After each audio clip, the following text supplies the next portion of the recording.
Existe uma fábula muito famosa, escrita pelo La Fontaine, que conta a história de um lobo e de um cordeiro que estavam ali bebendo água. Em determinado momento, o lobo diz o seguinte: "Como é que você tem coragem de sujar a água que eu acabo de beber?", disse o lobo, que estava alguns dias sem comer e procurava algum animal apetitoso para matar a fome. "Senhor", respondeu o cordeiro, "não precisa ficar com raiva, porque eu não estou sujando nada. Bebo aqui a uns 20 passos mais baixo. É impossível acontecer o que o senhor está falando. Você agita a água", continuou o lobo ameaçador, "e sei que você andou falando mal de mim no ano passado." "Não pode", respondeu o cordeiro. "No ano passado eu ainda não tinha nascido." O lobo pensou um pouco e disse: "Se não foi você, foi seu irmão, o que dá no mesmo." "Eu não tenho irmão", disse o cordeiro. "Sou filho único. Alguém que você conhece, algum outro cordeiro, um pastor ou um dos cães que cuidam do rebanho, e é preciso que eu me vingue." Então ali, dentro do riacho, no fundo da floresta, o lobo saltou sobre o cordeiro, agarrou-o com os dentes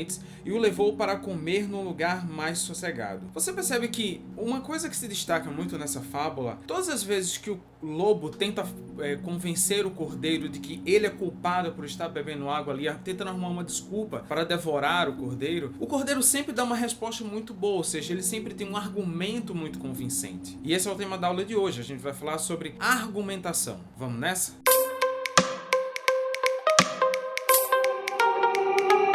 Antes de a gente começar a falar propriamente do que é um argumento, dos principais tipos de argumentos, é interessante que a gente se questione sobre duas palavrinhas que são muito importantes: o que é fato e o que é opinião. Isso é interessante porque a argumentação ela é baseada em você entender exatamente essa diferença. Vamos lá, para isso eu vou consultar aqui o meu Aurélio. Modo de ver, de pensar, de deliberar. Parecer, conceito, juízo, reputação. Ideia, doutrina, princípio. Ideia sem fundamento, presunção. O que interessa pra gente, na verdade, é esse último ponto. Uma opinião é um conceito, uma ideia que você tem de alguma coisa. Você pode ter uma opinião sobre, por exemplo, essa aula, se você gosta, se você não gosta. Ou seja, a opinião, na verdade, é algo que eu penso, é algo que vem de mim, dos meus princípios, mas não necessariamente significa que é verdade. Isso é o ponto fundamental para a aula de hoje. E segundo Aurélio, o que é um fato? Coisa ou ação feita, sucesso, caso, acontecimento feito. Aquilo que realmente existe, que é real. Se a opinião é algo subjetivo, é algo que somente eu acredito nisso, ou seja, é baseado nos meus pensamentos, na minha vivência, nas minhas próprias ideias, o fato é algo baseado na realidade. Eu posso dizer a minha opinião e prová-la com fatos. O fato sempre é baseado na realidade, é sempre baseado em algo concreto, algo passível de provas. No caso da aula de hoje é importante a gente entender que o argumento, ele é um fato. O argumento é algo que nós utilizamos da nossa realidade para provar alguma coisa, geralmente opiniões. Visa sobretudo a convencer, persuadir ou influenciar o leitor ou ouvinte. Na argumentação, portanto, procuramos principalmente formar a opinião do leitor ou ouvinte, tentando convencê-lo de que a razão está conosco, de que nós é que estamos de posse da verdade. Para termos um bom argumento, precisamos ter consistência do raciocínio e da evidência de provas.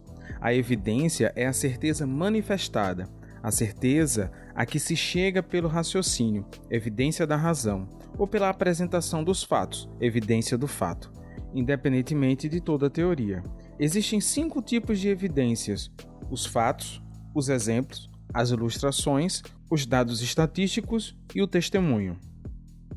Vamos lá, nós vamos ver agora os principais tipos de argumentos que nós temos na língua. Nessa aula eu vou falar de 3. Os argumentos de autoridade, baseados em dados estatísticos, e os argumentos baseados em fatos. Vamos começar com o argumento de autoridade, que na verdade nós já vimos ele, nós já estudamos ele aqui com os tipos de discurso. Quando nós usamos a fala de outras pessoas dentro do nosso texto para provar aquilo que queremos dizer, nós estamos usando o argumento de autoridade. Lembrando que isso nós fazemos cotidianamente. Quando você está conversando com alguém e você passa alguma informação e a pessoa questiona aquilo, você olha, na verdade eu ouvi ontem à noite no jornal. Então você está dando o argumento de autoridade para o jornal, para o que foi dito no jornal. O jornal aí é a autoridade para justificar aquilo que você está dizendo. Portanto, se você ainda não viu a nossa aula sobre tipos de discurso ou não lembra, clica aqui em cima no card para ter acesso a ela. O segundo tipo de argumento é baseado em dados estatísticos, ou seja, quando nós utilizamos números. Os números são incontestáveis. Esses números podem ser desde dados de pesquisas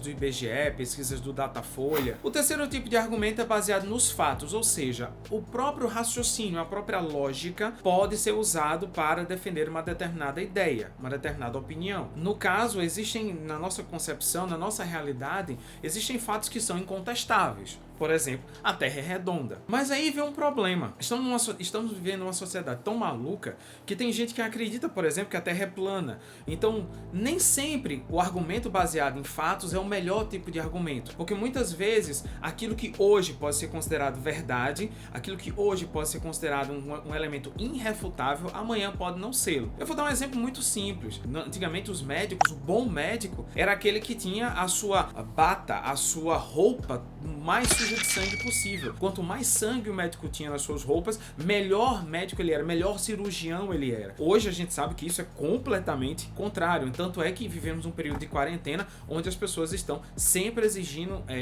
onde a gente está trabalhando muito com a questão da higiene, né? Usar o álcool gel, lavar as mãos. Para todo mundo que já assistiu alguma série médica, algum evento, sabe que os médicos têm todo um processo de higiene antes de ir para uma sala de cirurgia. Vamos ver agora alguns exemplos desses tipos de argumentos aplicados a reportagens e notícias.